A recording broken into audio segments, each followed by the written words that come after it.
Usap-usapan kung bahagi pa ba ng tiket ng administrasyon si Senator Amy Marcos dahil yan sa hindi pagdalo at hindi pagbanggit sa kanya ni Pangulong Bongbong Marcos sa mga nakaraang campaign rally. Nasa frontline ng balitang yan, si Mayan Los Baños.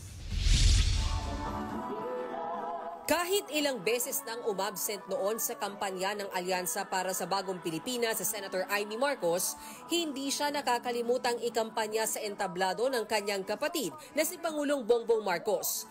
Pero sa campaign rally nitong Biyernes sa Cavite at nitong Sabado sa Laguna, kung saan absent na naman ang senadora, hindi na siya binanggit ng Pangulo. Magkaisa po tayo sa ating alyansa. At huwag natin gawing alyansa lamang nitong 11 na tao, 11 na kandidato na tumatakbo bilang senador na kasama sa alyansa. Kung bakit 10 o 11 lang sa halip na 12 ang ikinampanya ng Pangulo, ito lang ang sagot ng palasyo. Maliwanag po ang kanyang sinabi at hintayin na lamang po ang susunod na mga rally para malaman po natin kung ano po ba yung ibig niya talagang sabihin dito. Absent din sa Cavite at Laguna sortie si Camille Villar. Maging sa kampanya ng Alyansa sa Tacloban, Leyte, wala pareho sina Villar at Senator Amy. Pero hindi tulad ng senadora, ikinampanya pa rin ni PBBM si Villar sa Cavite at Laguna. Si Camille Villar, wala po rito. Ang kanyang mga ninuno naman ay tiga Iloilo. Hindi tuloy maiwasang matanong si Senator Amy kung parte pa rin ba siya ng administration slate. Hindi ko alam, hindi ko pa tinatanong, hindi naman kami nag-uusap.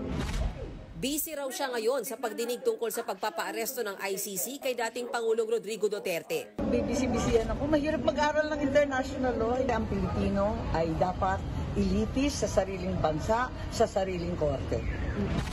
Pero pag-ilinaw ng presidential sister, hindi pa siya kumakala sa alyansa ng administrasyon. No action taken. But the reality is, kung maaalala nyo, mulat sa poll, sinabi ko naman na independent ako.